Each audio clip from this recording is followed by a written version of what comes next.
What's up, guys? It's KB. Make sure you subscribe to the Underground Sports Philadelphia YouTube channel. Click the bell icon down below so you don't miss a single video from us. And thanks for tuning in to another video from Underground Sports Philadelphia. Now let's get into it. Philadelphia, baby, you're going to love it. Best sports fans in the world. Actually, the worst, but that's what makes them the best. What is going on, OTB Nation? Welcome into episode number 351 of the award-nominated, honorably mentioned number 9 NCAA ranked, and of course viewable on YouTube, Outside the Box podcast, the official lacrosse podcast on the Underground Sports Philadelphia Podcast Network. It's KB and Deej coming at you. We broke the fourth wall last week. We're recording well before the games start this week, so if any news comes out in the NLL space before the games happen, don't blame us if we're wrong. That's all I got to say. You heard it here first, and I'm trying to avoid looking at DJ again because he's mimicking me word for word, bar for bar. Stole my whole fucking flow. Okay, Kendrick.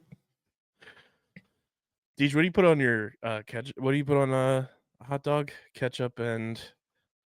Excuse me? You know I don't eat ketchup. Okay, so listen. Mustard! Thank you. I was teeing you up. You know I caught it. I did that to Steve yesterday because I had to record Get in the Hole with him, and he was eating his Five Guys, and I was like, "So, Steve, what do you got on that burger?"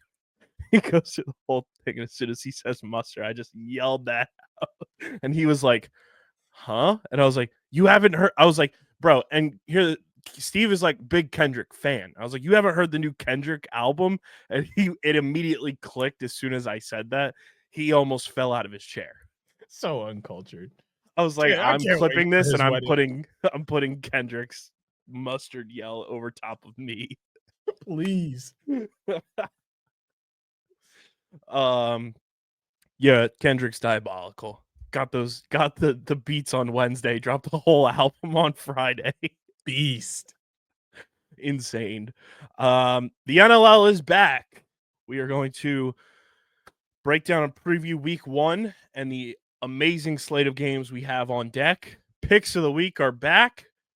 It is not gambling advice. You can follow along with our picks all season long on the show, but we are not saying that they're going to be winners because we cannot guarantee that, because the NLL is full of parity, and when it happens, it happens, and when it doesn't, it doesn't. But we're going to do our damn best to have the ever so incredible joint record we have on this show, which normally in the NLL season is well above 500, which is absolutely absurd. We just know ball. We are also going to break down our Thanksgiving plates because that's just what we do every single episode before Thanksgiving on this show. But before we get into all that, make sure you guys are following us on the socials at OTB LaxPod across the boards: Twitter, Instagram, TikTok, Threads, Facebook, LinkedIn, Blue Sky. We're on everything. OTB LaxPod. Follow DJ SCS_next grade. The people are asking if you're on Blue Sky. I've not transitioned yet. I'm awful. I will say that over the holiday weekend. A benefit for you. Brian is actively on Blue Sky. Oh, my boy. He's probably the person I interact with most outside of like our channels on Twitter. Brian's on Blue Sky. Diggs is on Blue Sky. I think Scotty's on Blue Sky. Phil Shore, Dan. Lacrosse Twitter made its way to buying up some real estate on Blue Sky. So I'm last one. My bad. My bad. So we're on everything. So go follow us on everything. Follow DJ on Twitter, SCS_next great. You can follow me at KBIZZL311. I'm also on Blue Sky. You can get your name on Blue Sky. I was just gonna say that. I can do it. I got my name on Blue Sky. I felt so empowered. He's like, yes. First like, Kyle Bennett over on Blue Sky. My turn. And if you didn't watch last week's episode, you have no clue what we're talking about. So yeah, follow us on the socials. Subscribe to the pod on Apple, Spotify. I know we say it every single week, guys, but it really does help when you guys subscribe, when you leave 5-star reviews, when you share the pod with your people. And Deej, this is pretty crazy. I got to do a little more experimentating because I know our episodes are typically a little bit longer than the traditional podcast, but Spotify is like full send, opening up their platform to video podcasts now. Okay. And I was watching, shout out to Colin and Samir, the founders and originators of TLN. I was watching their show and they were interviewing some bigwig from Spotify. I apologize for not remembering his name or his title, but he's like big on this whole Spotify for creators thing. And he said Spotify's paid subscription platform is nearly the same number of people that have a Netflix subscription. So when you're a creator and you're uploading podcasts or music to Spotify, you're uploading it to a platform that has almost the equivalent, but probably more because of the free users that Netflix has, which is insane to think about. It's amazing. It's wild. So we'll do some investigating to see how video works on Spotify, but for now it's just audio. But please subscribe, leave a 5-star review, and subscribe to the Underground Sports Philadelphia YouTube channel, youtube.com/@Underground Sports Philadelphia. We're recording this on a Wednesday, so if it happens, you won't know about it when you're listening to this. But Deej, I'm genuinely thinking tonight, for as long as it takes, just going live on YouTube until we get to 900. Wow. We need to get to 900 subscribers before the end of the month. That's how you Has feeling. to happen. That's how you feeling. Might have to happen. Little I'm here for impromptu it. underground radio. Something. Maybe it's time to do a little giveaway. Maybe. Little Black Friday giveaway. We'll see how it shakes out. But subscribe to the YouTube channel, youtube.com/@Underground Sports Philadelphia. It's where you get full video episodes of this show every week, full video episodes of every show on the network, clips, shorts, live streams, original video content. Hit that subscribe button, click that bell icon, leave a comment down below.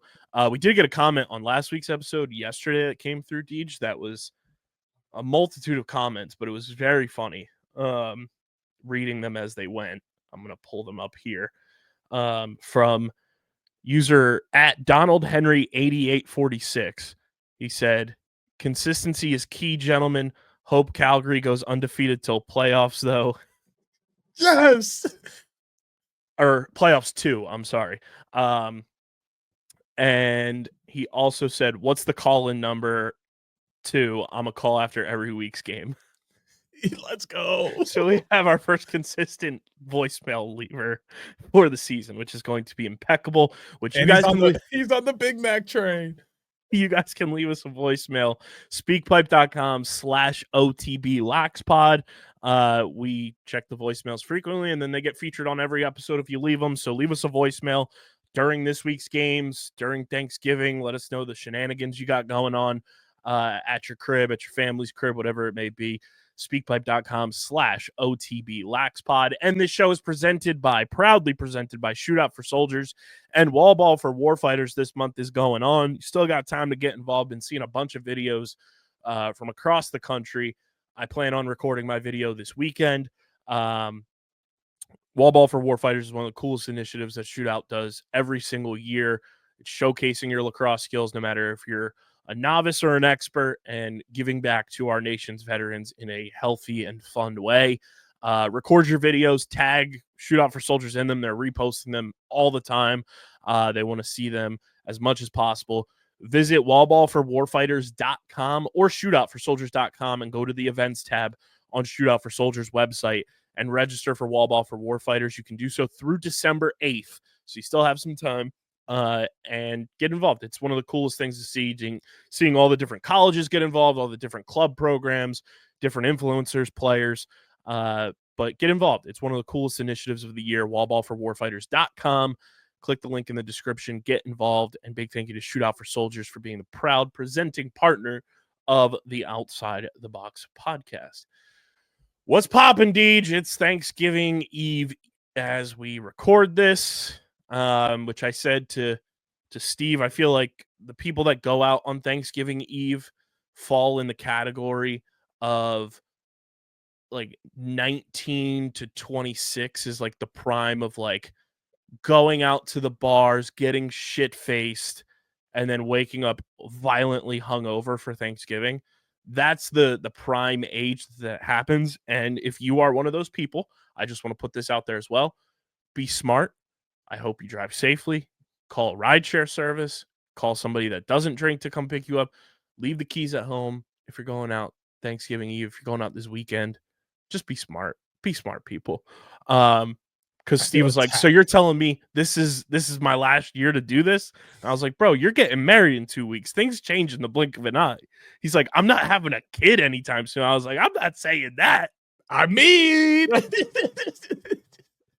and I feel attacked because I'm being dragged out tonight for this Oof. most attended bar night. But I don't care.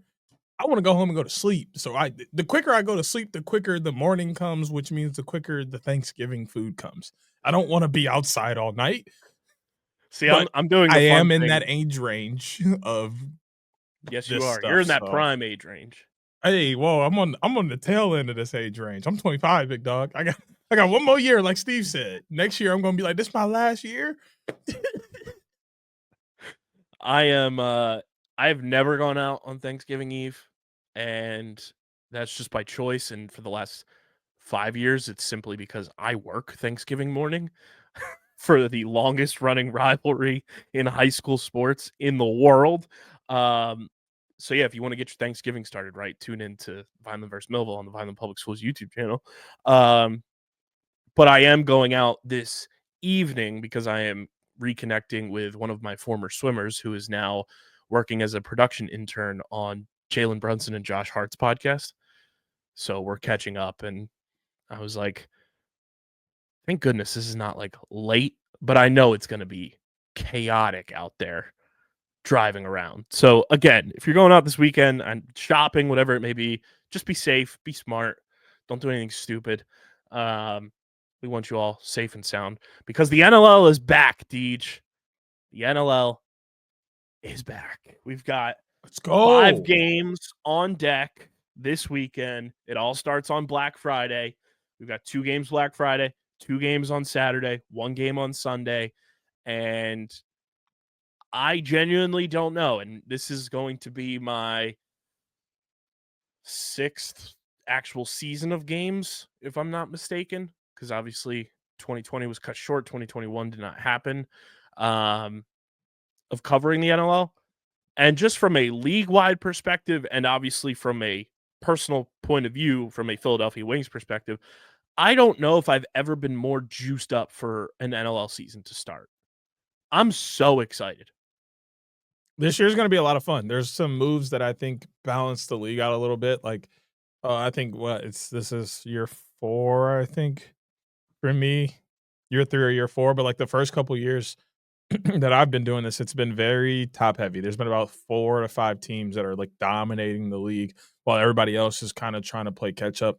I feel like a lot of the moves and then just the advancements of some of the teams over the last couple of years has made it to where anybody in that top 8 that's going to make the playoffs has a chance to win it. And I think that is where you need this league to go in order to progress. Is people have to feel like there's parity. People have to feel like almost every team has a chance. And yes, you need your Buffaloes that are good and winning consistently to like kind of have those bandwagon fans slide their way in. But at the same time, you need people all over the country to feel like they want to support that team that's in their area or nearby. And I feel like that's where the league is heading. Yeah, I mean, you said it best. Like, so many moves have happened this offseason that have made so many different teams better, from the unfortunate dispersal draft with Panther City to Ottawa moving. And I think that altered free agency a lot, where guys were like, oh, I can stay home and go play for Ottawa and be in Canada for my hometown team and stuff like that. And then you look at just the way that I feel like Vegas's roster has really taken shape. And we'll talk a little bit about them because they play this weekend. And you look at guys that have just switched teams. You know, we talked about last week, Joey Caputo going to Georgia. Brennan O'Neill coming into the league for the Wings. Like, Dyson Williams suiting up for Albany finally this year. Like, there's so many moves and different things. And not that we want to beat a dead horse, but like, unfortunately too, like Christian Del Bianco, there's no signs of him playing this season. So like, that changes the landscape in a lot of ways. But I think a lot of the moves that happened this offseason really like shook the league up in a good way. And it's going to be a ton of fun to just watch the parity unfold every single week. Seeing these teams that do get to kick things off on Faceoff Weekend is going to be fun because they kind of get the head start of showcasing this year's product to the league, while the other teams kind of get to sit back for a week and prepare a little bit longer. But I'm excited, man. Like, you look at the games we have this week. Toronto, Ottawa is going to be the start of a brand new Canadian rivalry for sure. Vancouver and Colorado is always one of the most chaotic matchups of any single week that they're on the schedule together. You get Las Vegas versus Roch Vegas, Saskatchewan and Albany, which last year that game was, if I'm not mistaken, that game was pretty electric between those two teams. And then you get the Brendan O'Neill show on ESPN2 against the Super Seals. It's a great slate to kick off the 2024-2025 season. Yeah, I think this first week's going to be really exciting. You got, Vancouver and Colorado, who are both trying to prove that last year was just a one-off. And in Colorado's case, they've been good for, I don't know, last 8 years or so. So they're trying to kind of prove that last year was a one-off and that they're able to bounce back from that and get back to their winning ways. And Vancouver's kind of slowly been dragging themselves out of this hole for about 5 years now. And last year, there were a lot of bright spots where you could see like, oh, okay, they've been working on that and that looks really good. And it's where they're trying to push their team to be in terms of identity and how they play. And I think that this year is a year that they feel they can really cement themselves and start to take steps forward. So that's what they're going to be looking for. Obviously, Philly and San Diego is going to be blockbuster with all the star power that's there on both sides and so much happening with a lot of new guys coming over from Panther City and that expansion draft and free agency, coaching staff coming back. San Diego offloading yet reloading at the same time. It's going to be interesting to see how that one plays out. And then obviously, we talked a little bit off pod about Alex Simmons and how good he is and what Albany has been doing over the last couple of years, how they've been building their squad and the way they've kind of created this four-headed monster on their offense between Ty Kurtz, Ethan Walker, Alex Simmons, and Dyson Williams, who's going to be coming in as a rookie. So, and obviously they still have that very aggressive but slow kill defense that really drains teams. So they're going to be a team to watch throughout the year. But their matchup against Saskatchewan is not one to bluff, considering they have a lot of pieces already there in Saskatchewan. They just got to bring it all together. And I don't think Frank Skiggs has the year that he had last year in between the pipes for them. I feel like that was very uncharacteristic. And I mean, you also look at Albany, like you mentioned all those guys up top, and like that doesn't even bring up a Marshall Palace or a John Piatelli or Colton Watkinson in transition, who's like an offensive-minded transition guy, but gets back, plays elite defense as well for them. And the GMs and coaches throughout the league just named Doug Jamieson the best goalie in the league, according to them. So that's nothing to sneeze at either when you have an elite goaltender, and we all know goaltending matters in this league. So seeing what Albany's going to be able to do to kind of stay out of the slump of going to a championship but not winning is going to be interesting. And we've got an unbelievable slate of games to get into as well. But I think, Deej, before we even get into the games, we've got a little housekeeping to do. We promised it to the people. We've got our MVP predictions. We've got, I guess you could say, players to watch that we didn't really mention in our past couple of episodes, which if you missed our previews, last 3 weeks, we've done NLL previews to get ready for the season, breaking down every single team. But kind of the player that's going to like surprise a lot of people. Like a couple of years ago, you and I were both very much on the Connor Fields train, and look at what Fieldsy has done to really burst onto that next level in Rochester. So we'll talk a little players to kind of keep an eye on that could hit that next pantheon of greatness. And then we got to pick our league pass teams, which if you're new to the pod, we feel like there's teams, if you're new to the NLL, that you should be watching to follow along with, really get insightful entertainment value from, and enjoy watching to really grow your fandom. That's what a lot goes into it. And then obviously Deej and I are picking our league pass teams as the teams that we feel have a great chance to be successful, get to the playoffs, potentially win a championship, but not your typical front running team. Like, we're not going to pick a Buffalo or a Toronto as a league pass team. You got to think of it in NBA terms, where you have your favorite team, but when you turn on NBA League Pass, for years, a lot of people's League Pass teams was this young Oklahoma City Thunder team. And look at what they're doing now. They're one of the best teams in the league. A lot of people, used to pick before they got other pieces around Luka. It was to watch the Mavericks. People wanted to see how the process Sixers evolved and were paying attention to all the draft picks coming in for the Sixers. So there's different levels to it.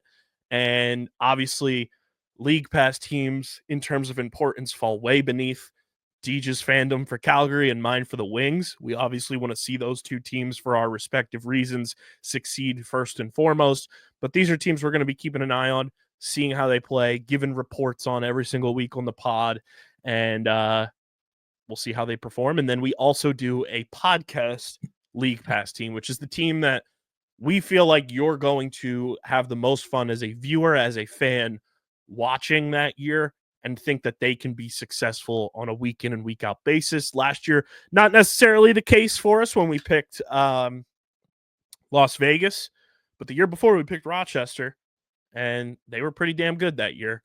And then they got better, and they continue to get better. So we'll see how that kind of shakes out for us as we move along throughout this season. But Deej, looking at this year, obviously Jeff Teat is coming off one of the most historic seasons in NLL history as the league MVP. The first question I pose to you is, can Jeff Teat be a repeat MVP winner? Can he? Can he yet? Will he is the true question. Okay, thank you. Because we all know he can.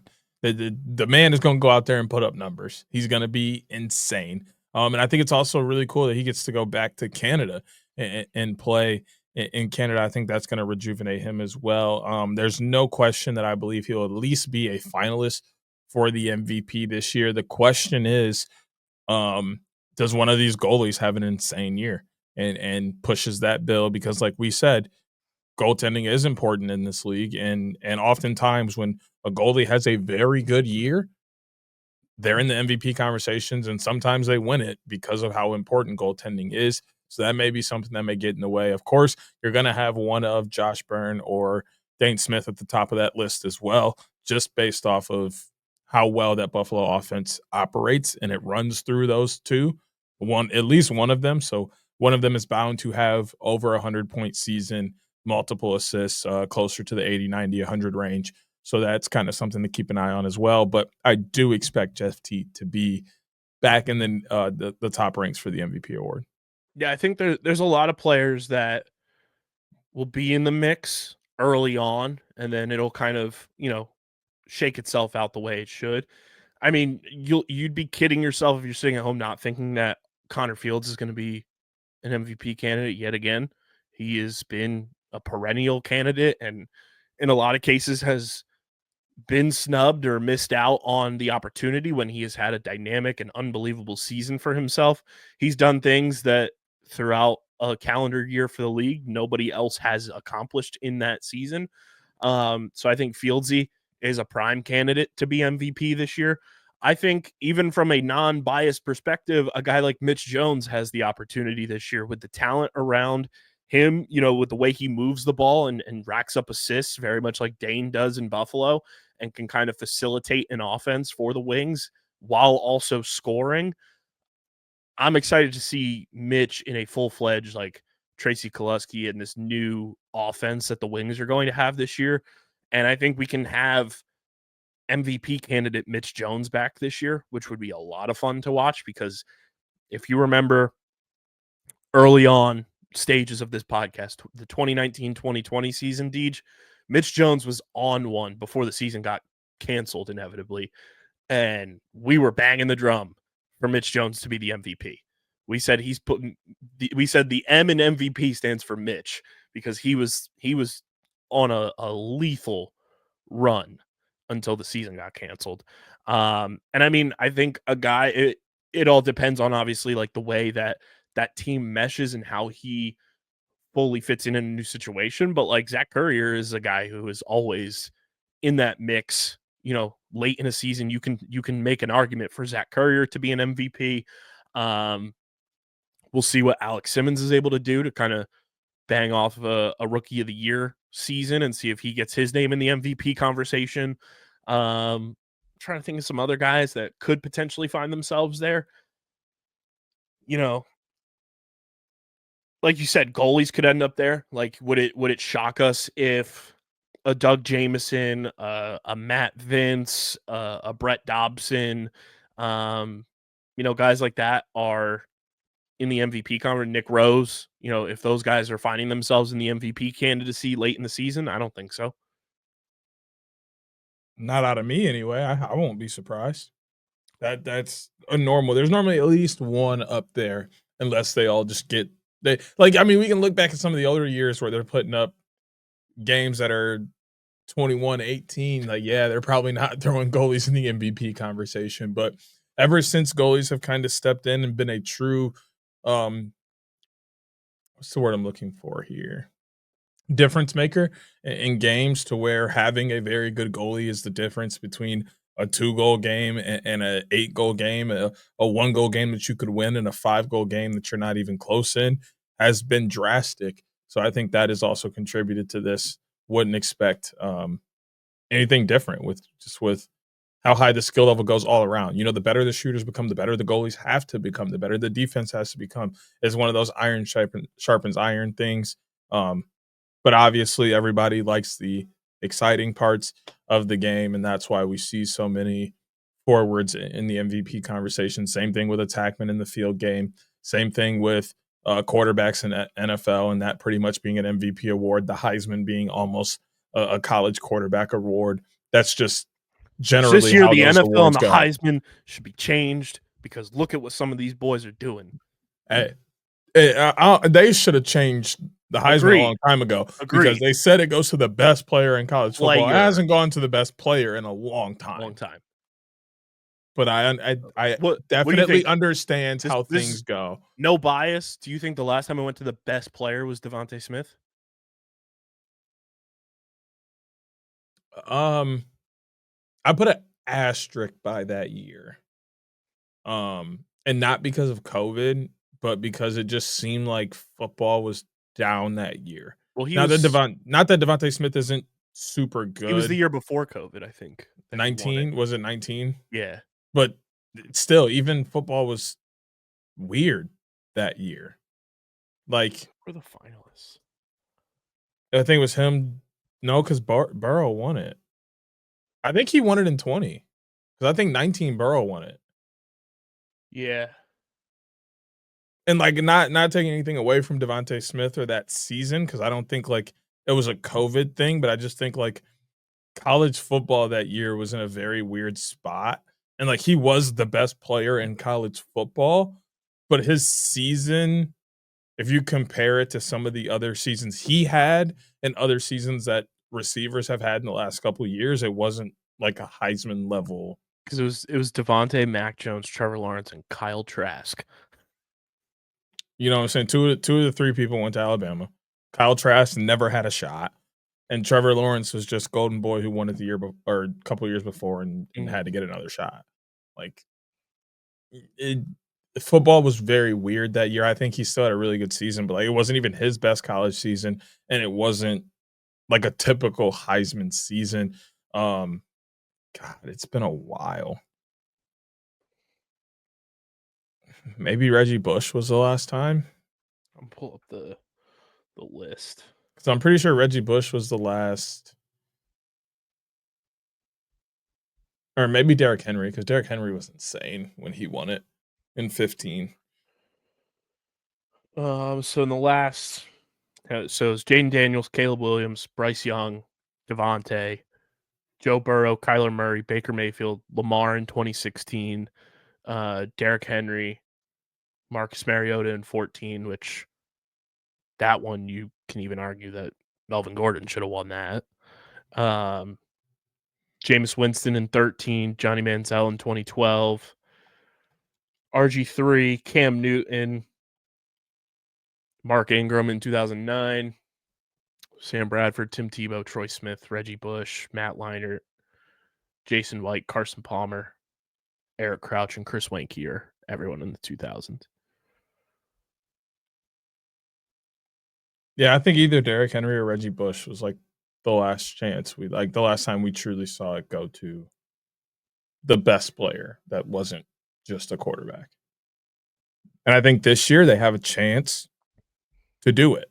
And I also think they're like forcing this Dylan Gabriel I think two of the best storyline as players in the well. country are not quarterbacks, which is They're not quarterbacks, and all of a sudden Dylan Gabriel's thrown in this list. Listen, if we're going to throw a quarterback in this list, it better be Cam Ward. He's actually been the best quarterback in the country.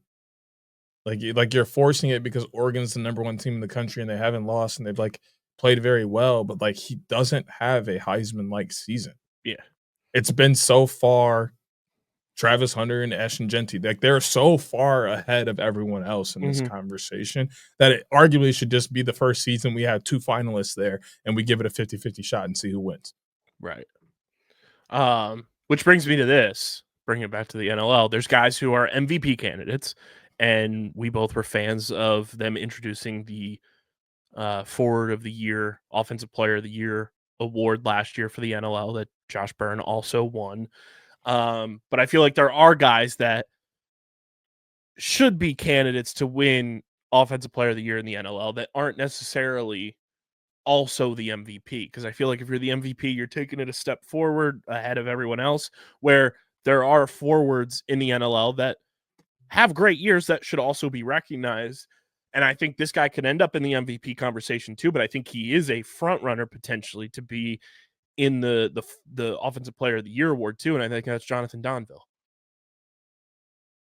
The only thing with Donville is it'll be interesting to see like how they use him per se, because do I think he's the best offensive player on that team? Yes, hands down. But you do have to understand he's coming into a situation where Jack Hanna and a few other guys have already been there. That team knows exactly what they're doing, what they have with those guys, how they like to use them, how to set them up. Do they just incorporate Donnie into that and draw things up for him and get him acclimated that way? Is he automatically their number 1? I think he has a chance to be there, but it solely depends on how Vegas decides to implement them into his offense, because they could, for this first year or first part of the year, have him almost as like a decoy or an addition piece to what they already have until they feel like they're comfortable and he's comfortable with the new digs. Or he could come out and just be the number 1 option right away, which could help as well. So it really just depends on the first half. I wouldn't even say first half, like the first quarter of the season, and how they choose to go about getting him into the offense. Which I think they're gonna go gangbusters and try to get him incorporated off the rip, especially seeing the way that they've announced their captaincies, which we'll get into as well. Donnie's wearing the A for either the home or road games, which I think is an indicator that like this team trusts him as a leader. And if you're going to trust somebody as a leader, especially with his talent levels, I fully expect Sean Williams and his coaching staff to really get Donnie involved from the rip. And I think he and Jack Hanna together are going to be diabolical. And Jack Hanna finally has a guy to rely on. And Donnie finally has a guy, not that Callum Crawford wasn't in Panther City, but Jack Hanna is much younger. And we've seen Jack Hanna do unbelievable things both on the floor and in the field game, that I think those two are going to be an unbelievable watch this year. And that's why I say I don't necessarily think Donnie is going to be in that MVP discussion. Could he be? Absolutely. He's got the talent to do it alone. But I do think he can fall in that Offensive Player of the Year category and nobody bats an eye and is like, yeah, he fully deserves to be there. I think you could say the same thing about Jack Hanna. If Jack Hanna takes that leap this year that we all expect him to do to kind of just elevate his game to that next level, Jack Hanna could fully be in that discussion of Offensive Player of the Year just because of his production outputs, the way he is on the floor, his physicality, and the way he plays the game. Jack Hanna is like, he's in that next young upbringing like Donnie to be at the forefront of like being a face of the NLL.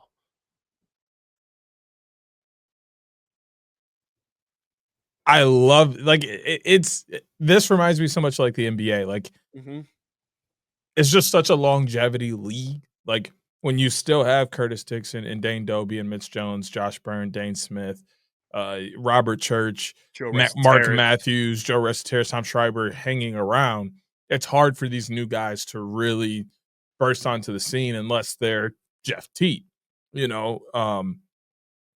But you know, you look at the NBA, like you still have LeBron hanging around, and the Kyrie is still here. Chris Paul's still around. Kevin KD. Durant still playing. You know, so they're the older stars are still here, but you see the Jokic's and the JT's, the Devin Booker's, Luka Doncic, they're starting to pop out, but they still can't overtake that stardom that is, you know, the LeBrons and such. That's pretty much where the NLL is. You have your older guys that people are still locked in on and are still competing at a high level and executing so that people can't quite move on from those guys yet, but they're acknowledging the younger guys and what they're doing and what they bring to the game.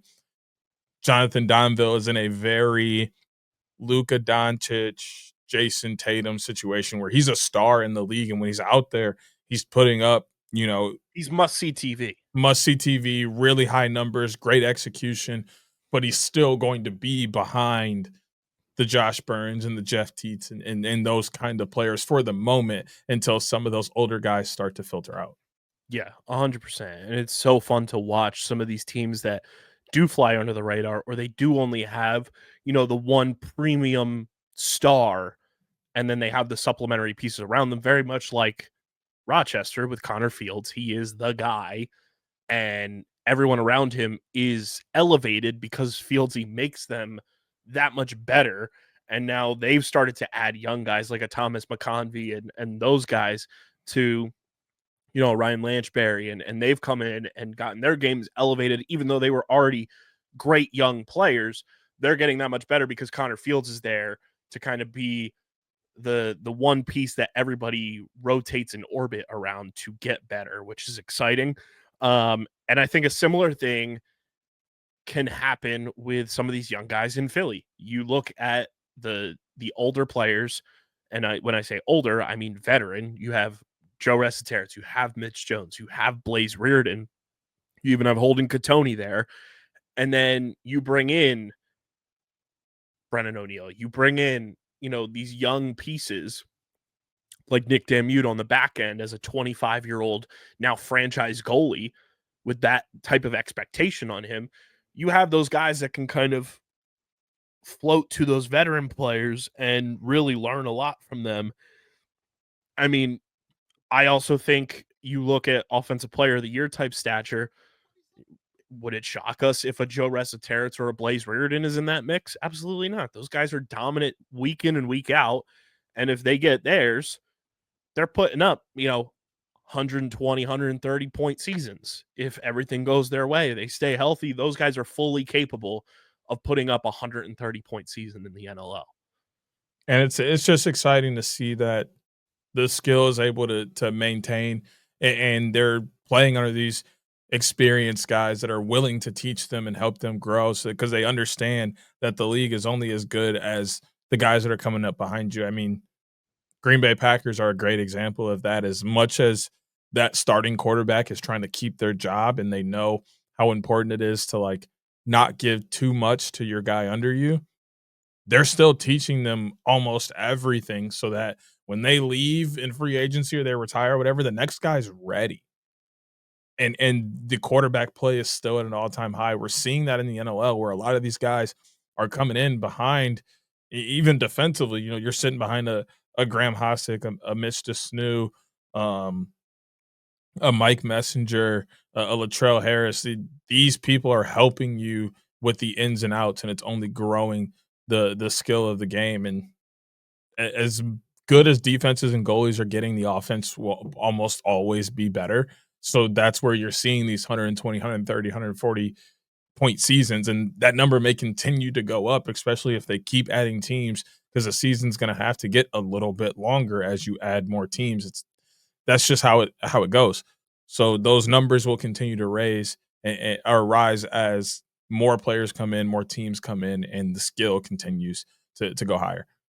Now, as the defensive aficionado on this podcast, who do you think's in that depoy conversation this year? It's tough. I mean, I think you have to have,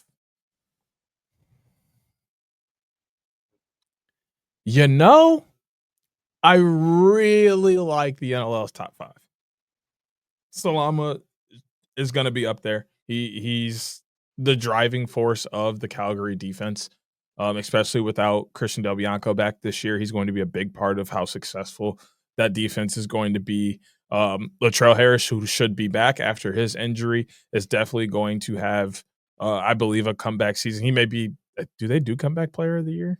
They should. If they don't, I say yeah, because he should definitely be near the top of that list because I think he's going to have a really good season. Right alongside him, Brad Cree, who's been great for about 8 to 10 years now, consistently putting up very great loose ball numbers and kind of just being the rock of that defense, all pun intended, which I'm not normally good at. Rubish going over to the Seals is going to be interesting, especially with how many pieces are there. I think that may take away from what we've seen him do with Saskatchewan in the past. But well, he was there last year too, so it's year 2 with them. So I think that helps him. which may be why I had that. Like his season last year almost went over my head because it wasn't what we've used to him producing wise and stat wise. Which he still over had the an last unreal, couple years. still had an unreal year too. 132 loose balls, 36 caused turnovers, and 17 blocks. Yeah, and yet, if I'm not mistaken, he wasn't a DPOY finalist, which is no, and I think great. it's just because he got drowned out by all of the great defensive players that are around him in San Diego. It's really hard to stand out when your entire defense is very good. Obviously, Graham Hossick's going to be near the top of that list. I think Steve Priolo has to be at the top of that list. Messenger, if he's going to be marked as a D, I know a lot of times he's marked as transition, but if he's marked as D, he's going to be somebody to keep an eye on as well. Who's that guy that Philly picked up this year? Connor Sellers. I think he has a chance to be very high on this list just because of the role that Philadelphia will be asking him to play. And in our opinion, we'll see exactly what that role will be when he steps out on the field. But in our opinion, Matt Hossick too, being back with Saskatchewan, like I think he's a guy that is going to fly under the radar early in the season, but as soon as things get going for everybody and we start to see him perform, like everyone's gonna be like, oh, that's why he was picked back up by Saskatchewan. yeah, he's going to do great things. The Lord's work in Saskatchewan. Facts. Facts. But yeah, those are probably the guys that I have my eye on the most for that DPOY. It's gonna be, I think, just like it was last year, and like we see it in the PLL every year, it's always one of the most hot debate topics every single year is seeing that Defensive Player of the Year award winner and why they get that award. And I think, you look at transition, it's a little bit different in the NLL because you have so many different walks of life from the transition game. You have the Joey Capitos, the Brian Coles, but then you also have your Trevor Baptiste, your Joe Nardellas, your Jake Withers, and those guys that are taking faceoffs, but also either getting back and playing on defense, running up the floor and scoring goals, contributing in a multitude of ways. I mean, I feel like Nards and Jake Withers are going to be at the top of that list for sure. I think Joey Capito, depending on how he meshes in Georgia, is obviously going to be there. Obviously, our guy Ian McKay is a prime candidate. Zach Courier, Matt Gilray in Rochester is another one that can really light it up for you. And I think transition player of the year too is always so fun to pay attention to because there is such a vast difference in who can be nominated for it and why they're nominated for it. Yeah, it's such a broad award because of so many different positions. Like I don't even want to say positions, so many different roles on a team kind of fall under that transition umbrella. I don't disagree with anyone you put on that list. Maybe Jeremy Thompson gets thrown in there as well. Even JT. But yeah, I would say TDE, but we don't know what his season's going to look like and when he's going to be available So I and did that see kind of today, thing. actually, I was going to bring that up. Their coach said he's going to miss at least the first 4 weeks of the season. Oh, that's crushing. It's brutal, but But it I could be also so viewed much as worse. it could have been so much worse. That could have been so much worse. So it looks like Oh, off the initial look, it's at least a month he's going to miss. Um, but again, it could have been a lot worse. So luckily, it's not as drastic as like a lot of people thought when the indefinite tag was put on that. I know. It was just like that kind of that unknown feature. Like Yeah, nobody really knew what that meant for right. anyone. We're like, indefinite. We don't get that tag in the NLL often. We need more Yeah. information now, please. I do want to bring up while we're talking about transition player of the year too. I'm going to share this on all of our shows because he's our guy. He's been our guy for as long as we can remember. Um, Ian McKay and his mom put out on Twitter this week that Ian's stepdad has been diagnosed with stage 4 pancreatic cancer. The only treatment left to extend his time with them isn't fully covered by Ontario healthcare. So they started a GoFundMe. It's linked in the description. If you have the means to do so, help support the boy.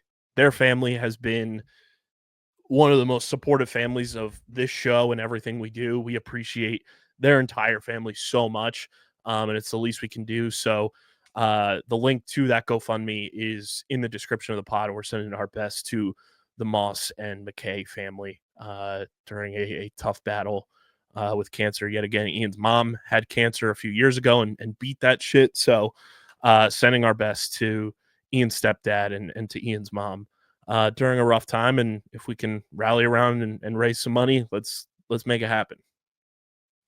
Yeah, I mean, T's and P's out to the family. That's wow. You know, attacking the same family twice is a burden, truly. Um, but I have strength in not only the lacrosse community, but in their family and them just Mickey as a person. He's somebody who will be affected by that, but it won't overtake him. It won't control him. It'll kind of be in the back of the mind, and it's something that is almost a real um like learning point for a lot of players. Like the way Mickey treats lacrosse is very similar to how I treated it when I played. It's a blank slate, and it's still like that now. Like when I step on a lacrosse field, the rest of the world doesn't exist. Mhm. Whether I'm coaching, playing, just shooting around, like the rest of it doesn't exist, and that's very similar to how Mickey plays lacrosse. So it's going to be motivation and a driving force, but yet still not vividly and actively on his mind while he's playing. But it will still be reality when he's done. Um, so of course, I think we'll be able to help as a lacrosse community. The T's and P's will help as well, and there'll be a strong family that'll make it through it again. Yeah. So shout out to Mickey. And like I said, that GoFundMe link is in the description of the pod. So if you have the means to do so, let's help out Ian and his family during a tough time. Each goalie of the year is going to be a highly contested position battle this year. I think the goalie play has only gotten better and better as the years have gone on in the NLL. We started off with having, if you had the elite goalie, you knew you were going to be in the mix. And now almost every single team has an elite goalie or a very good goalie at the very worst. Um, but obviously, the names that initially stand out to you are the Doug Jamesons, the Matt Vince, the Nick Rose, Brett Dobson, Warren Hill, Dylan Ward, Zach Higgins now in Ottawa. I think Nick Damuta is going to surprise a lot of people now that he's got a huge bad boy defense in front of him yet again, but now in Philly with an offense that's going to produce night in and night out. You look at a team uh, like Saskatchewan with big Skigs. You look at Aaron Bold in Vancouver,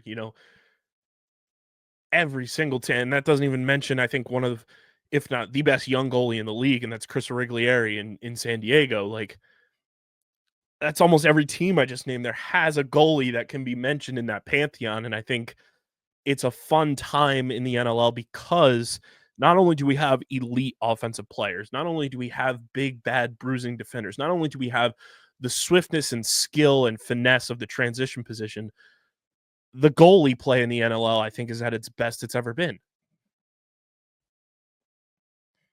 Yeah, I think this year is going to be an interesting year for goalies because some of them got shifted around. Some of them are playing with some new defenses in front of them.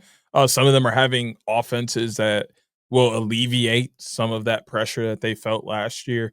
And then you got some goalies that are looking to sit out for the year, and others that are, looking to get back to who they used to be. A guy you didn't bring up that I brought up earlier, I think Frank Skiggs is going to have an amazing year this year. I think he's going to be somebody who's looking to bounce back and be the Frank Skiggs we are used to seeing. And we didn't quite get that last year. And it wasn't completely his fault, but there's a lot of moving pieces around that in his position up in Saskatchewan. So, and then everyone you named is obviously going to be in that conversation. Dobson, Rose, Jameson, Matt Vince. I think Warren Hill may even make an appearance back near the top of these conversations. Dylan Ward is expected to kind of come back to life and have a very similar year. Not similar, but a very Dylan Ward-esque year, as last year was a little bit of a drop-off for him as well. So there's a lot of moving pieces, but I think the goalie conversation will remain similar to what we have seen the last 3 to 5 years. Yeah, I'm so pumped to watch the goalies play this year. It's going to be a battle, and like every team is going to have to earn their wins because of how good every single goalie in this league is. And I think the goalie of the year is up for grabs. It can be anybody in the league this year, in my opinion. It's going to be so much fun to watch. So Deej, we have a decision to make that will come at the end of the pod. So you got to stick around for the League Pass teams. Let's preview week 1 of the NLL. It's brought to you by our friends over at Tomahawk Shades, the best small batch eyewear in the game. From sunglasses to blue light glasses to prescription lenses, Tomahawk Shades is providing you a quality eyewear product for a fraction of the price of the big eyewear companies. There's no need for you to go out and spend $400, $500, $600 on a pair of sunglasses when you can get better quality for a tenth of that price with Tomahawk Shades. Their lost and return policy is insane. If glasses break, they're lost, stolen. Their return policy is amazing. You just pay for the shipping. They love a good story as well. So if they end up, getting lost in the ocean or, thrown out a window, whatever it may be, they love hearing the story of how you ended up potentially losing your Tomahawk Shades. Don't do it purposefully, but if it does happen, they love to hear the story. Right now, they're I went to the G-Dub and I just dropped him off the edge. My team pissed me off so much that I just threw him out my moving window as I was driving down the expressway. Right now, their early Black Friday sale is happening both on the Tomahawk Shades website and in the Tomahawk Shades app. Use code ETB24, I believe it is.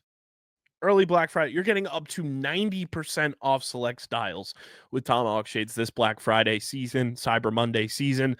It is code EBF24 to get up to 90% off selected items this Black Friday, this Cyber Monday.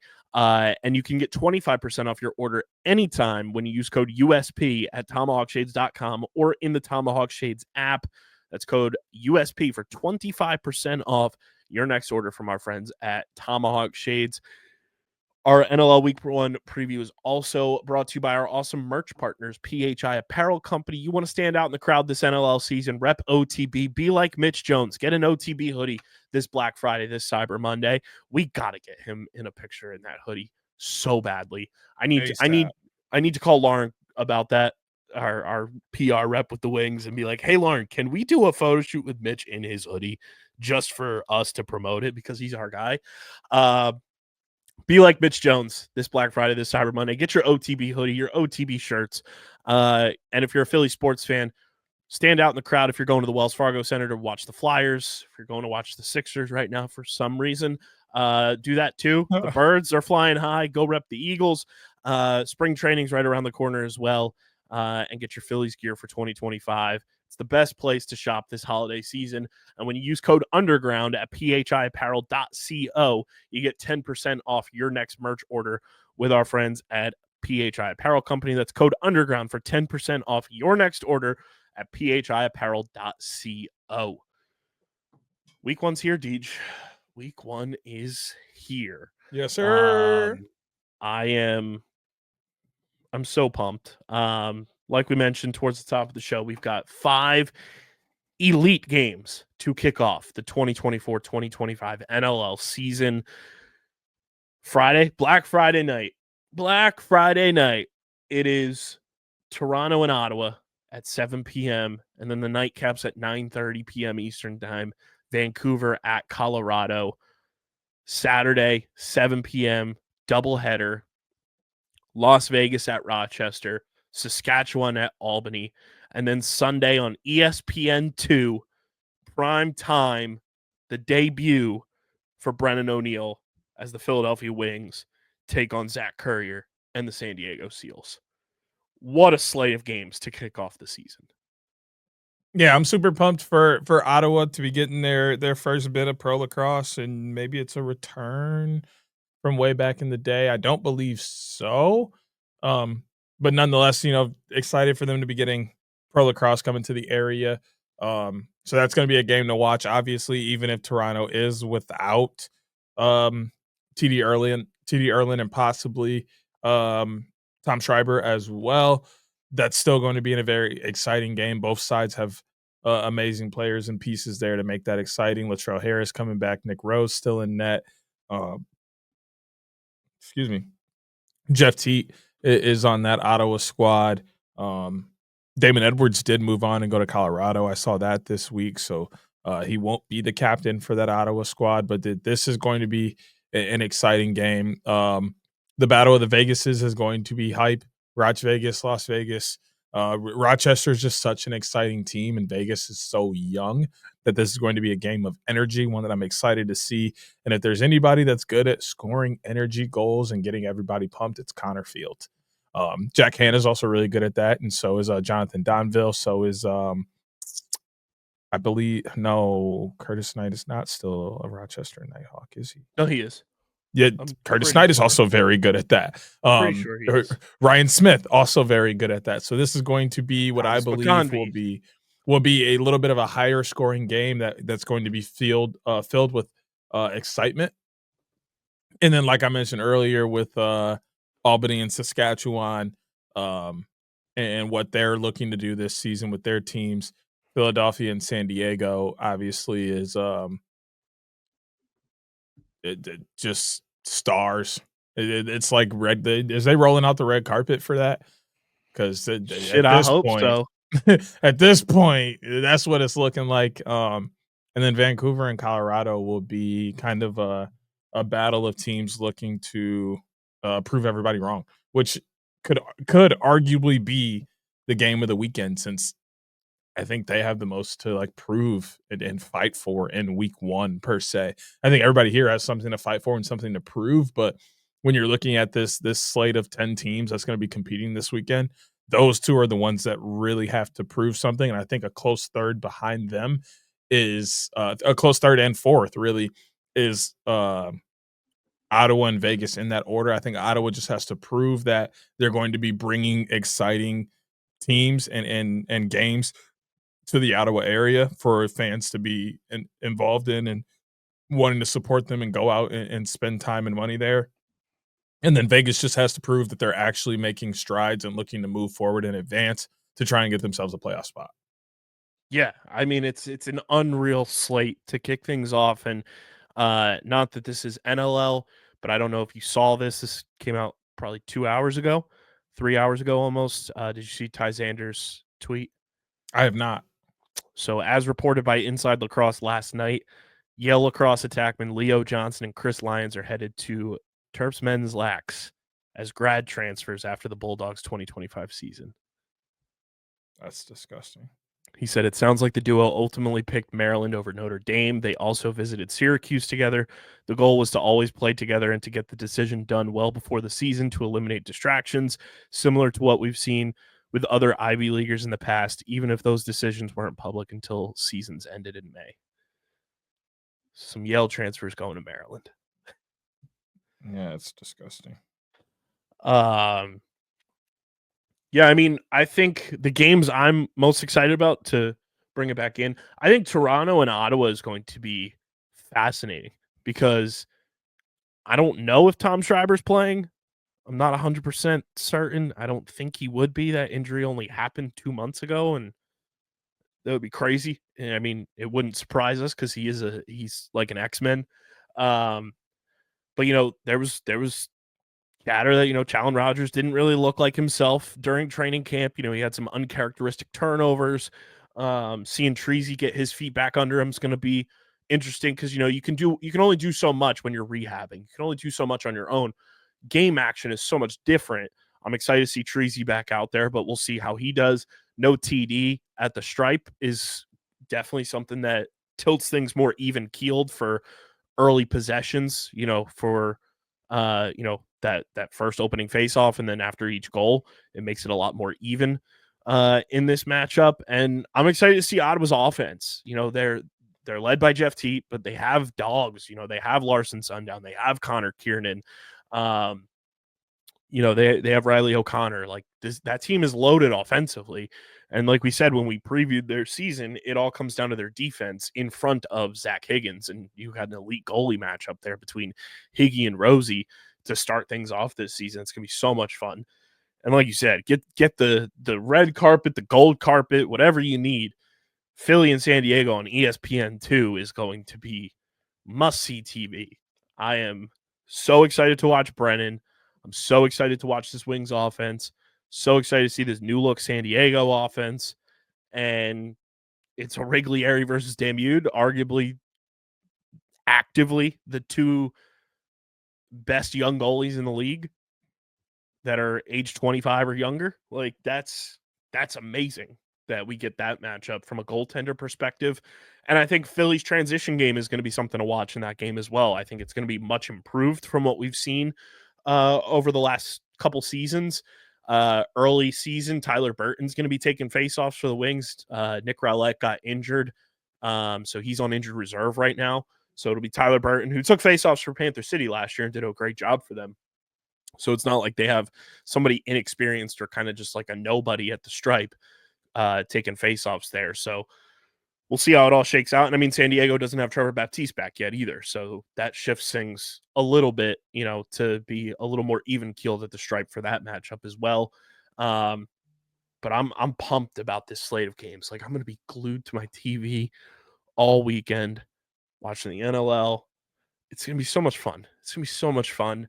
Man, it's back. We're back. We're so back. We're your hashtag back. Literally. I need you to let the people know that we are back. I want you to put the word out there that we back up. We back up. I think, Deej, it's been a while since we've made our way on over to this place. But I think without any further ado, we take a little waddle over to the pick pond. As the music hits, it is the NLL Week 1 Picks of the Week, powered by Kenwood Beer, the official beer partner of Underground Sports Philadelphia. It's a refreshing light beer, just 4.1% ABV, 120 calories, just 8 grams of carbs. Go to kenwoodbeer.com and use the Kenny Finder to see who's got Kenwood Beer on tap in the Philadelphia, Pittsburgh, Maryland, New Jersey, and Delaware areas. You can also get it at your local liquor stores in those markets. Again, that's kenwoodbeer.com. Must be 21 or older to do so. And of course, please drink responsibly. Deej, we start in Ottawa as the Black Bears kick off a new iteration of their franchise against the Toronto Rock. How are we feeling about this new age Canadian rivalry, eh?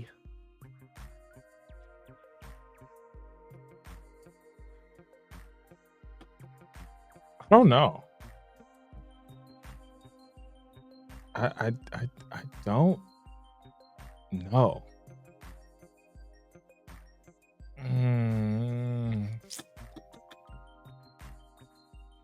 This is tough because hold on, I'm looking at something here.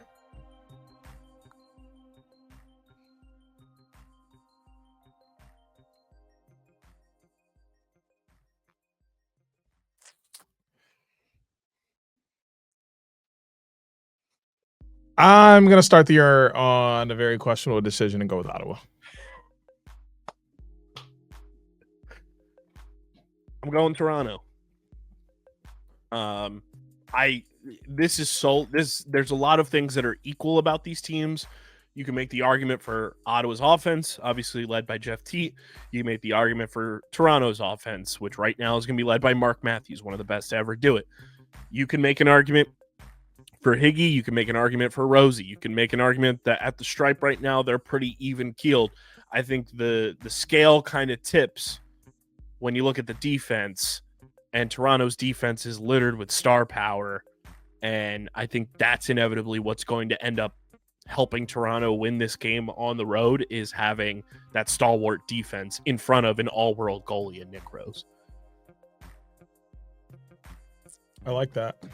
I think it's going to be a good game. It won't surprise me either way. Let's say I think we both feel that way. Either way this game goes, we won't be shocked who wins. No, I just don't know why I did what I did. It just felt right. We go to the nightcap on Friday. It's Vancouver at Colorado. I'm going with the hometown boys. I think the home field advantage plays a factor here early in the season. I think Colorado is hungry to get back to where they feel they belong in the pantheon of the NLL. And I think their offense, when they're healthy, is one of the best in the entire league. I got to go Colorado here. Yeah, I think Colorado's a little impatient for some good lacrosse. They got some good stuff out of Denver when they were home, when the PLL was there, and Denver made the playoffs in the PLL. So I think they're looking to keep that momentum going, and they're going to show up in droves for this first home game of the year. And I anticipate that they will come out victorious as well. Which moves us to Saturday's games, both at 7 p.m. Eastern time. We start Las Vegas at Rochester. It's Connor Fields, Jonathan Donville. You want to talk about star power. Deej, you know what?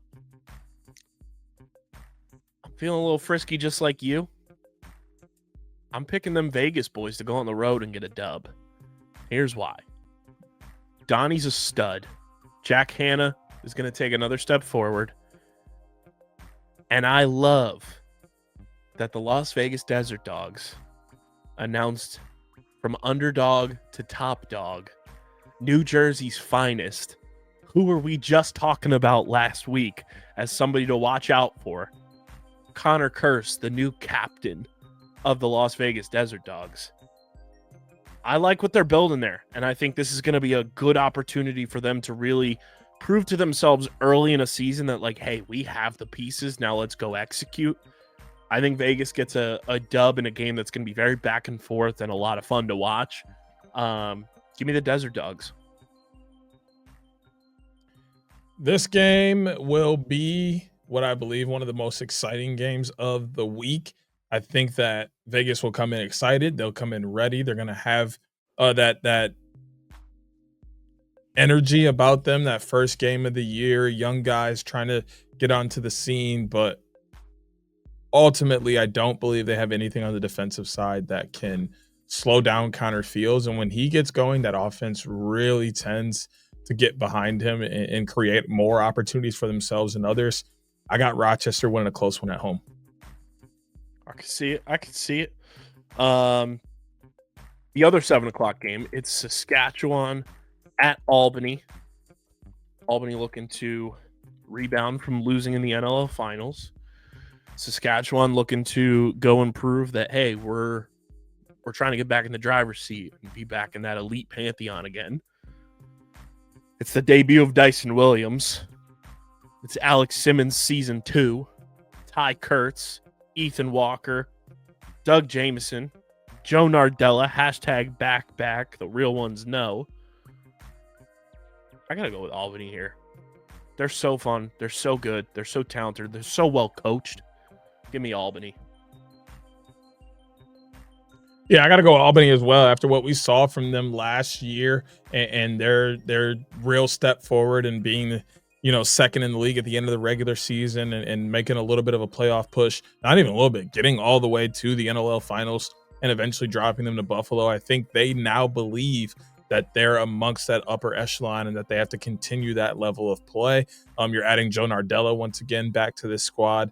Defense reloading. You got arguably the best goalie. I don't expect them to start off slowly, and I got Albany taking care of business at home.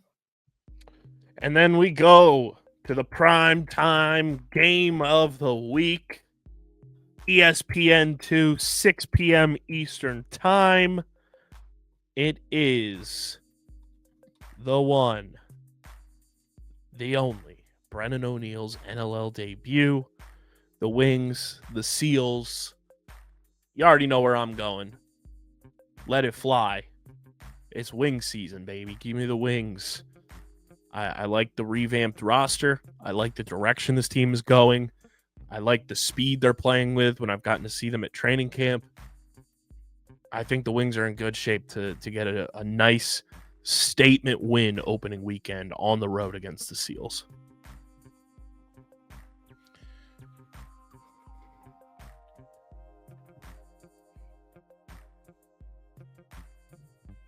Gotta go with trends. I gotta go with trends. I'm a trend picker. And so far, the trend has not been good to Philly when they play San Diego.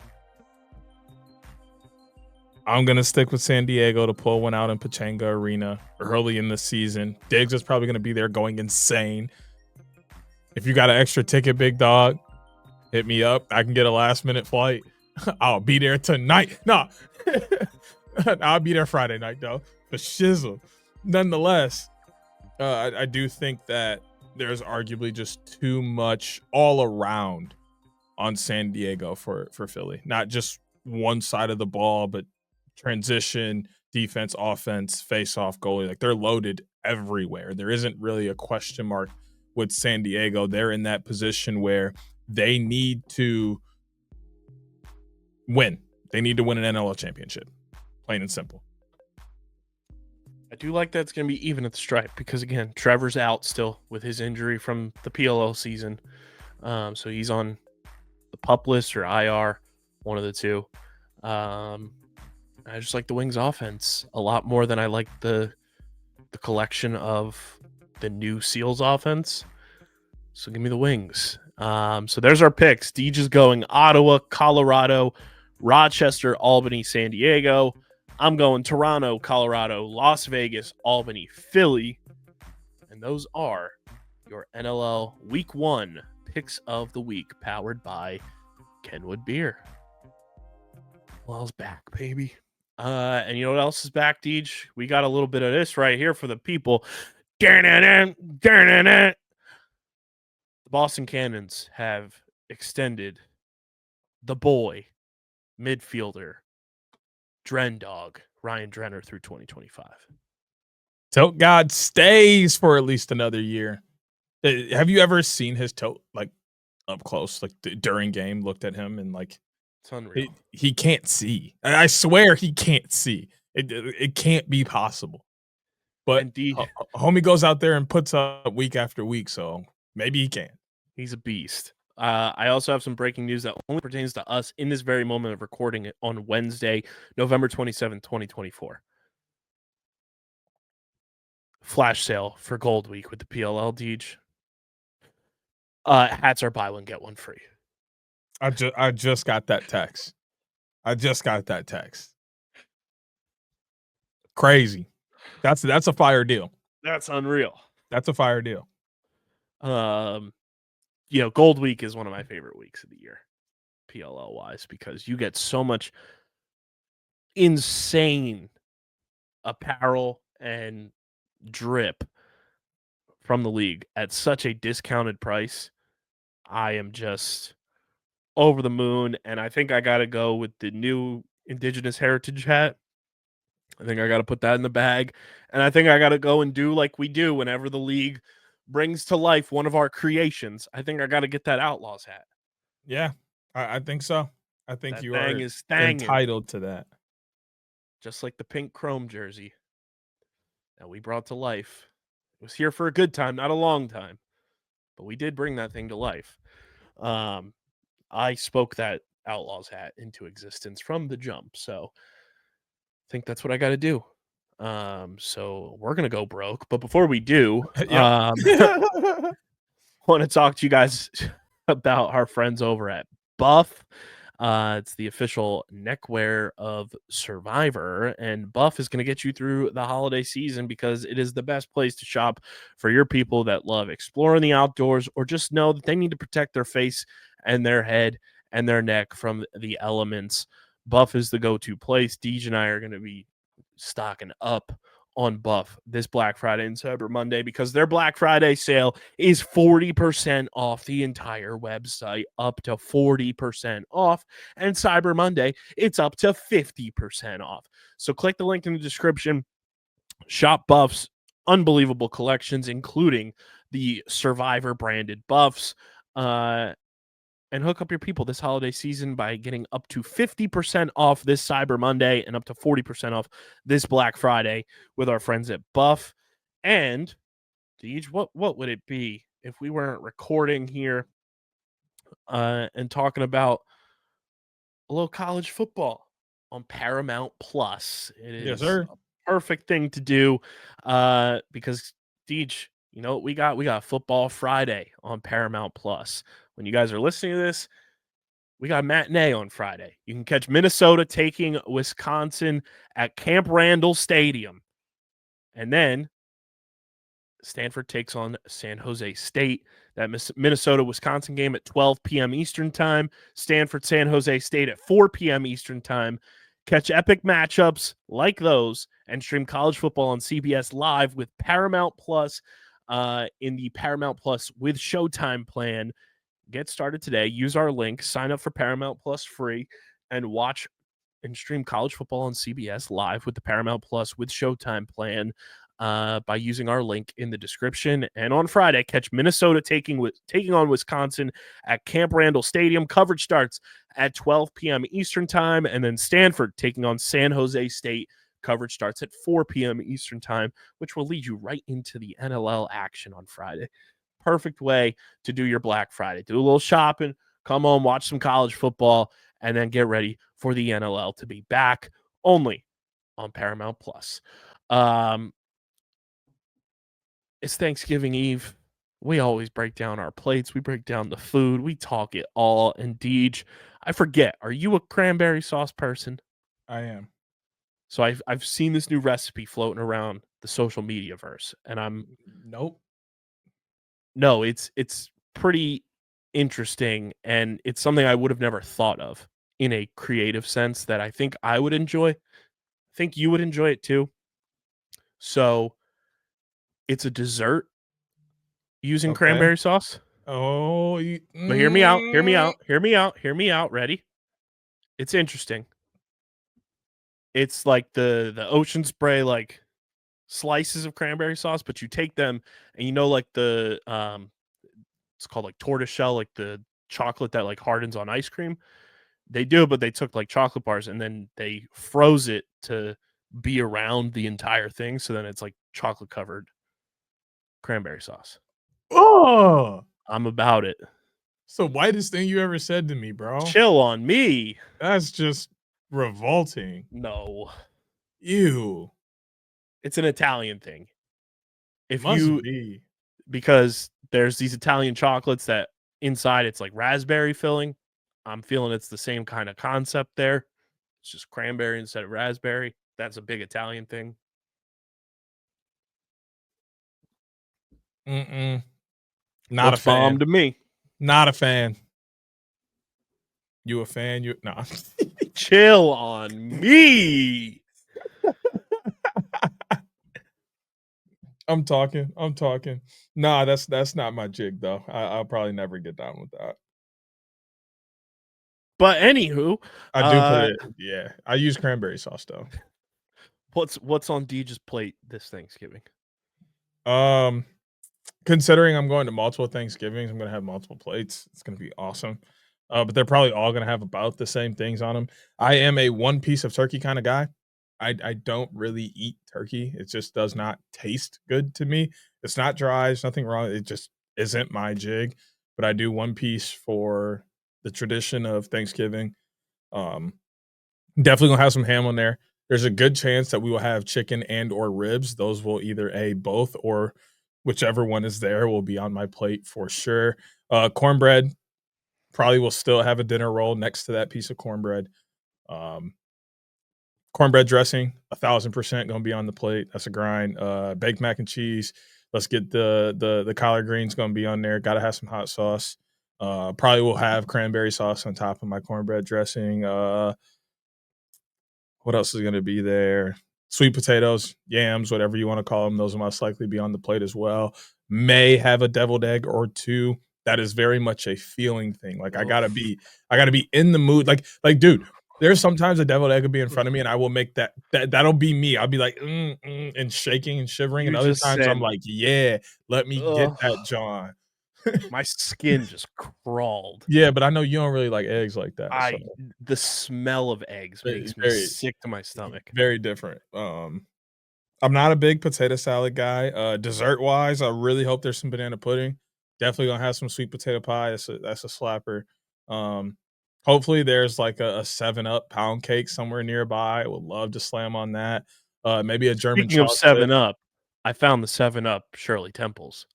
banger, ain't there? I am cracking it open for the first time on Thanksgiving, so I'm It's very excited it, to try it. it's a banger, bro. It's a banger. I think that might be it, though. I'm trying to think if there's anything else that I'm like missing. There might be baked beans. If there's baked beans, those 1,000% be on my plate as well. Um, yeah, that's most likely what my plate will look like at the 3 or 4 Thanksgivings I end up at tomorrow. I got slices of turkey, like the white meat of turkey on my plate, because I feel like turkey is people slander it, and the people that slander it for the most part, outside of the people that are like, I just don't like turkey, but the people that are like, oh, turkey's nasty. You just have not had a properly prepared turkey. That's your problem. Yeah. I get gifted the legs of the turkey because nobody else in my house will decide to dive into them, and I go full Fred Flintstone mode on them things.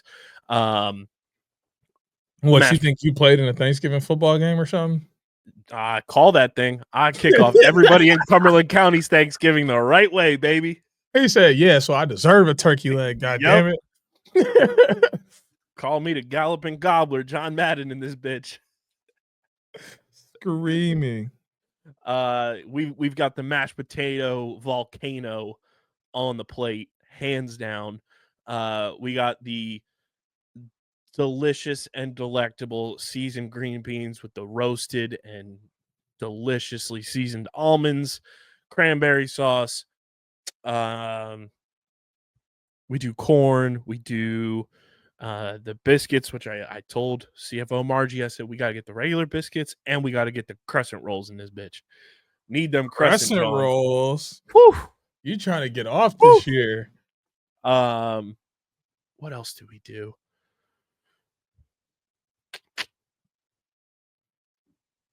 Trying to think if there's anything else that I particularly put on my plate. That's the main stuff there. And then dessert, it's cheesecake all day. Cheesecake, a little slice of cherry pie, maybe a Cherry scoop pie of could be ice a cream. banger. Oh, it's probably gonna be an apple pie with some ice cream. Oh, bruh, can't wait. And then on Friday, them leftover homemade gobblers.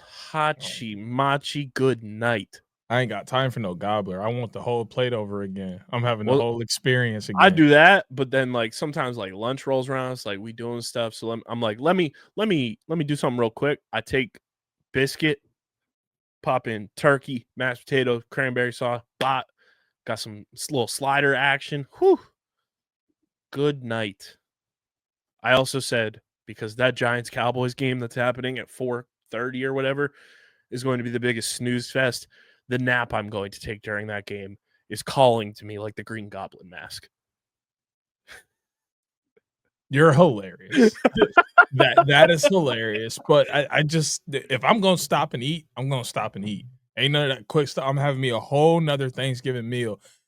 So it is what it is. And when dinner rolls around, what you think I'm having? I'm having a whole nother Thanksgiving meal. That's all I eat for about 3 to 4 days. I love Thanksgiving. And I don't want no variation of it. I want to recreate the feeling. I want the whole plate in front of me every single time. He got the whole plate in his face. Listen, bro, I actually get a little bit sadder when stuff starts to like, when stuff's gone. So like, I go there like the next day, all the stuff's there. Then like 2 days later, there's like no more mac and cheese. I'm like, oh my God, it's coming to an end. You're like, God damn it. Yes, bro, there's no more mac and cheese. And then I'm like, all right, well, that's fine. There's dressing in here, and maybe there's some. God damn it! What's wrong with you? There's no more sweet potatoes either. It really hurts when things start to disappear. Yes, 100%. But yeah, hope everyone has a safe, happy, and healthy Thanksgiving. Enjoy shopping if you choose to do so. And Deej, guess what? Because my day job done goofed, I'm doing podcast stuff and everything until December 15th. Dang, bro. We got a wedding in 2 weeks. Yup. Which we'll be recording at least one podcast from a hotel room on Long Island. But yeah, that week I was already taking off. And then next week they done goof with the schedule and said, hey, we didn't have hours for you, so you don't work. And I was like, say less. I'll see y'all mid-December. So I'll take it. Also, it dropped if you are subscribed in your email inbox already, or you can subscribe now. It's available to read. I dropped the first edition of the Graffiti Wall newsletter, which is basically me just getting some thoughts off in the written word and giving you a little behind-the-scenes look at how we're building this thing called Underground Sports Philadelphia, giving you some sports, giving you some business, my thoughts on the world of the sports media business, and a whole lot more. So subscribe to the newsletter. It's linked in the description. Would love to have you along for the ride, checking that out. And Deej, when you said cornbread, I wanted to bring this up to you because obviously Underground Sports, the Graffiti Wall. Did you know the original graffiti artist on record, his tagging name is Cornbread? That's so fire. That is such a good tag name. Do you know where he's from? Michigan? Philadelphia. Oh, okay. That's cool. Which is hilarious. That's cool. That's our whole aesthetic for the company, and graffiti art, namingly wise, is referenced with Philadelphia. His name's Daryl McCray, who goes by the tagging name Cornbread. Also, we have another multi-state connection with one of your Philly guys. Alex Stathakis is originally from Michigan. Found that out earlier today. Who then also played at Denver, so then that connects to Hoots, who I'm pretty sure Hoots will be at Vancouver, Colorado on Friday. Oh, words. Okay. Yeah. Gang. So that'll be big. We have full-blown Colorado Mammoth coverage for you this season, and I'm sure Hoots will be doing some Hoots on the ground reporting for us that you'll see on the socials as well. But the last thing we got to do, Deej, it's League Pass team time. Yes, sir. Yes, it is. So, are we doing individuals first? We can do individuals first. Kind of put a claim. Now, obviously, for everybody at home, our League Pass teams are not Philly or Calgary. Nope. That's our actual fandoms. For reference, last year, my league pass team was Saskatchewan. They were fun. They were frisky. Almost fucked around and made the playoffs. Yep. Deege's was Georgia, and they still never followed us. They fucked around and lost in the playoffs. Yep. And Because they don't follow us. our group podcast league pass team was the Las Vegas Desert Dogs, which had its fun sparks and moments, and it also had a lot of dark moments. Yup. Yup. So Deej, how you feeling for your league pass team this year? I have been so pumped to watch Albany. I think Albany's going to be my league pass team of the year. I liked what they did at the end of last year.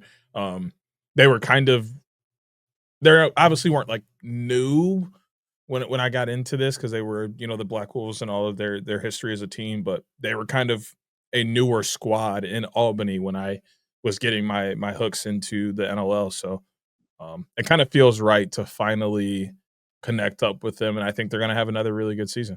They're just really exciting to watch. I like that. They're young. They are by the numbers the youngest team in the league as well. So that's fun. That's a fun pick there. And I also just realized, Deej, I'm dumb. I'm going to hold off on the Outlaws hat. I'm getting a WLL hat. Okay. Got to rep the ladies. My team.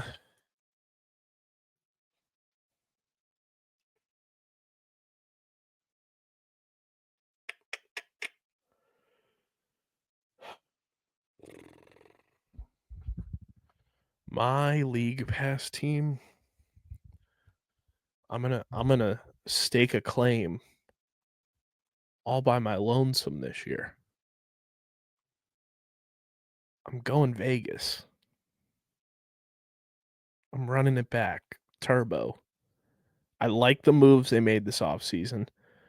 I think it does take at least 3 years for an expansion team to kind of find their footing. And when you add a superstar caliber player like Jonathan Donville, you immediately put yourself another step forward. I like the way they're building that roster. I think Kirsty being the captain of that team is everything that embodies the Vegas Desert Dogs. To have a guy who was undrafted, to have a guy really just make a claim for himself and a name for himself on that roster is huge. You look at their entire roster, though, with the talent that's there from our guy, Kyle Killen, Donnie, Jack Hanna, Connor Kirst, Dan Taylor, James Barclay on the defense, Zach Cole on that defense, Shane Simpson in transition, Casey Jackson, Jacob Rouet, Patra. I like what Vegas has, and I think they're going to be fun. And they're a team that, if you want to watch really finesse and really fun and fluid lacrosse, I think they're going to really showcase that this year. So I'm going with the Desert Dogs. You're going with the Fire Wolves. We got the Adjective Canines as our league pass teams of the year this year on a personal level. Now, Deej, the time has come for us to pick our 2024-2025 podcast league pass team, which now eliminates Vegas, Calgary, Philly, Albany.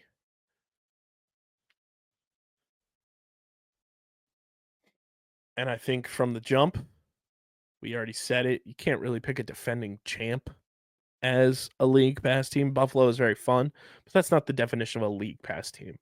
I think the same for a Toronto is in a similar vein. I think we are slowly getting to that point where we realize we are most likely thinking about the same team. Because I think we are. Are we? Say it on 3. Let me look at this real quick.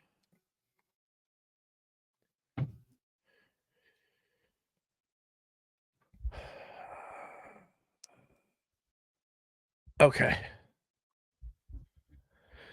3, 2, 1. Rochester. I knew it. I knew it. I knew it. See, I told you. I told you we were thinking of the same thing. Yo, bro, Clip that. booth chemistry through the roof. Booth chemistry through the roof. Get at us. I was thinking one of 3 teams. Saskatchewan or Vancouver? Vancouver was one, and Was the Ottawa the other? No. Okay, good, because I was never going to pick Ottawa. No, me either. I can't. I love Ottawa as a franchise. I love what they do, but as their rival to the Wings, I can't. And I mean, they're going to be a clear rival of Calgary, so they will never be allowed to be. Just like Toronto will never be one. I don't care how good they get, how bad they get. I will never pick them as a league pass team because we got real beef with them. I think I got real beef with San Diego too now. We can't beef with San Diego. I can. That's the homies. I mean, they are, but it don't mean that our two teams don't like each other. Yeah, but they gave you Dan and Curtis back after they stole them the first time. Your point. And they were on loan. And you say it like we didn't loan them somebody I'd rather keep. If you would have told me over the summer, hey, you got 2 options. Take the red pill, you get Dane Dobie and Curtis Dixon back. But you lose Zach Currier and Christian Del Bianco. Or you can take the blue pill and keep them both, but your organization's probably going to be in a dumpster hole. I'd still choose the blue pill. I'd love Currier and CDB, but I'm happy with what we have. It's Big Mac season. And I think we're going to do just fine. I also changed my mind again on my hat option because the WLL hats are not eligible for this sale. Oof. Tough. Yeah, it was Vancouver and Halifax was the other team I was thinking. Oh, okay, yeah, I wouldn't have minded Halifax. That was on my mind too. But yeah, I think it's hilarious, but very fitting for us to rock with Rochester this year. Second time, if I'm not mistaken, we've picked Rochester as. I think you had them the first year we did this as your individual league pass.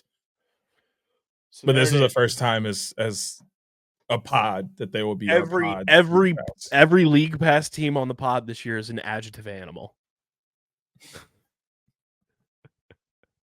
I didn't notice that. It's a night hawk, a fire wolf, a desert dog.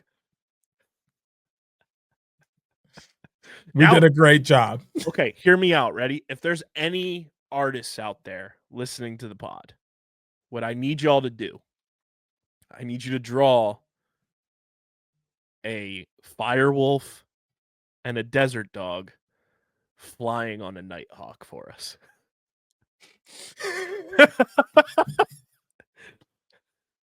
Deej's Albany fire wolf has a shield.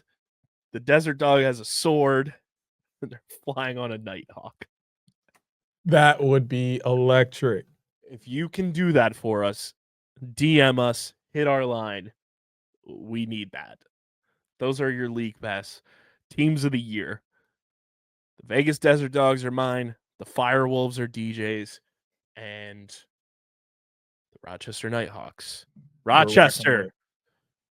That means we got to get all the Nighthawks boys on the pod. I got to hit up Connor ASAP. And that also means you can't lose on what is that, Friday night? Saturday night? When Vegas plays Rochester? That's true. It's a net positive. It's a net positive, big dog. You turn up. So yeah, if you have a league pass team, let us know your reasoning.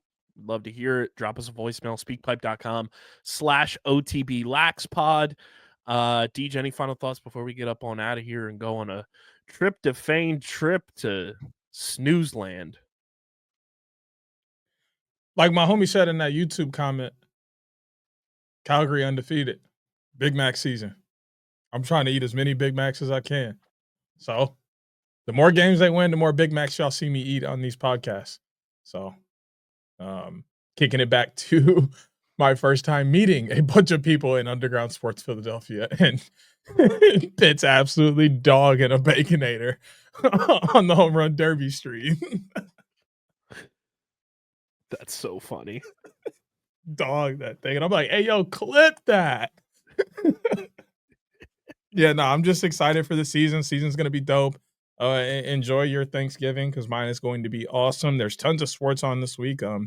We get Thanksgiving football, Black Friday football. We get Black Friday, Saturday, and Sunday lacrosse. There's tons of NBA and college basketball on as well. Enjoy rivalry week in college football. Go blue. I won't say the other words that we have for those guys that we're going to be playing against because this is a child-friendly program. So go blue. And I'm really excited for an awesome NLL season where Calgary is going to do amazing things. It's going to be a lot of fun. Make sure you guys are following us on the socials at OTB Lax Pod. Subscribe to the pod, Apple, Spotify, wherever you get your podcasts in audio form. Subscribe to the Underground Sports Philadelphia YouTube channel, youtube.com/@Underground Sports Philadelphia. Leave a like on the video. Let's get to 900 subscribers. Let's make that happen. Let's make it happen. Come on, people.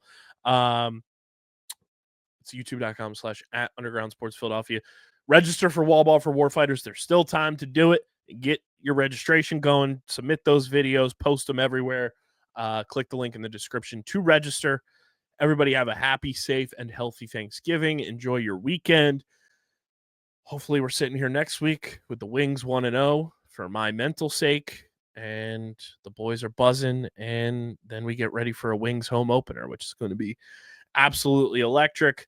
But this has been the 351st edition of the award-nominated, honorably mentioned, number 9 NCAA ranked, and of course, viewable on YouTube, Outside the Box podcast, presented by Shootout For Soldiers. For Deej, I'm KB. We'll catch you guys next week. But until then, we're getting the heck up out of here. Peace. Peace.